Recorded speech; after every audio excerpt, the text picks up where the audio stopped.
नमस्कार प्रणाम रउआ देखा तनी खेत खलिहान ब्लॉक। फिलहाल हम पहुंच गइल बानी चारों बगल के गांव के बीच में एगो मंदिर बा और काफी प्रसिद्ध मंदिर बा जोन की जानल जाला भैंसाहा के नाम से। और भैंसाहा के जीन बाबा के पास हम उपस्थित बानी। कहल जाला कि यहाँ के जीन बाबा जोन बानी यहाँ के हिंदू मुस्लिम के एकता के स्वरूप बानी। काहे से कि यह मंदिर में हिंदू भी आवेला और मुस्लिम भी आवेला पूजा पाठ करे खातिर। तो चली हम पहुंच गइल बानी वही जगह पर और वही समय जौना समय एक बार और ये जगह के वीडियो हम बनैले रहनी। तो चली बाकी हम अंदर जिन बाबा के पास बात करम लोग दिखाएं। तो हम कैमरामैन से कहें थोड़ा सा आगे आ जाए। तो चली कहल गइल बा कि जो यहाँ के जिन बाबा बानी न यहाँ के काफी यहाँ के ताकतवर और काफी यहाँ के शक्तिशाली जिन बाबा हानि। कहे से कि यहाँ के मन्नत मांगल कबो खाली ना जाला, एकदम 100% 101% पूरा होखही के बा। तो वो लोग देख रहा बानी ये जिन बाबा जौन बानी अगर बात कही जाओ तो हेने नरेंद्रपुर पड़ जाई, हेने सिकिया नारायणपुर पड़ जाइए, हेने बंथू पड़ जाए, हेने संथू पड़ जाई। काहे से कम 5-6 गो गांव के बीच में ये मंदिर बनावल गइल बा। एकरा पहले अगर बात कही जाओ तो ये मंदिर बने से पहले एगो यहाँ पे बहुत भारी एगो नीम के पेड़ रहे। आ वही नीम के पेड़ पर एक जना पेड़ का साधु बाबा रहत रहनी। तो इतना तो जन्म से पहले का बात बा, हमारा इतना तो हमारा नहीं मालूम, लेकिन हम बोले के थोड़ा बहुत एक झलक बतावे का प्रयास करें। काहे से कि वो जो बाबा रहनी उहे के समाधि है बनावल गइल बा जौन की जिन बाबा के नाम से ये मंदिर प्रसिद्ध बानी।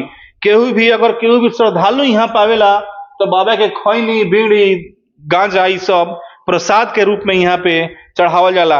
अगर बात कही जाओ तो यह स्थान के जौन बा न शुक्र और सोमवार के दिने, शुक्र कहीं या सोमवार के दिने 2 दिन साप्ताहिक में यहाँ पे काफी यहाँ पे श्रद्धालुओं के हुजूम मिलेला यहाँ देखे के। तो चली इस जगह के बारे में और हम लोग के बताए का प्रयास करें। काहे से कि जौन जिन बाबा बानी बहुत ही शक्तिशाली बानी, हर श्रद्धालुओं के भक्त के अपना मनोकामना पूरा करेनी।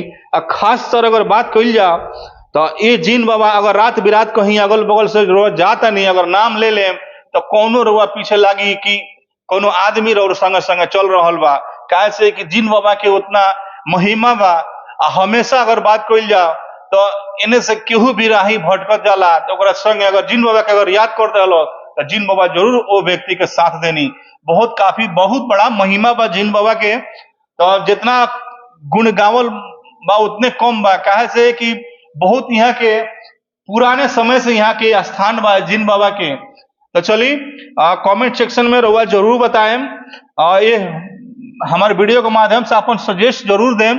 काहे से कि ये मंदिर के हमेशा यह मंदिर के वीडियो लोग इनके बीच में पहुंचत रही। काहे से कि हम भी यह मंदिर से अपन वीडियो बनावे के शुरुआत करनी जौन की आज बाबा के दया दृष्टि पड़ल बा तो कुछ वीडियो बनावे के हिम्मत बन रहा बा। तो चली ज्यादा कुछ ना कहें, बाकी को अपन राय कमेंट सेक्शन में जरूर दें।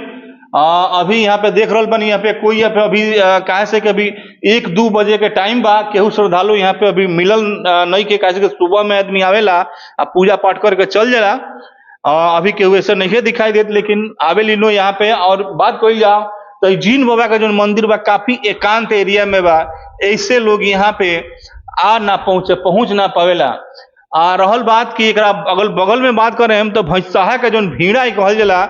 और देखी सामने अगर बात कही जाए तो बहुत भारी यहाँ पे पोखरा नजर आई। काहे से कि पोखरा में भी अगर बात कही जाए तो बहुत बड़ा बड़ा मछली इस पोखरा में पहले रहली आसान। लेकिन अगर देखी हम कैमरामैन से कहें थोड़ा सा और आगे आ जाए, अगर खिड़की के अगल बगल से अगर बात कही जाए वहां पे देख रहा बनी वहां पे एगो बच्चा वहां पे पूजा कर रहा बा जौन की वहां पे शिव बाबा के वहां पे एगो शिवलिंग वहां पे लोग दर्शन करे के मिली।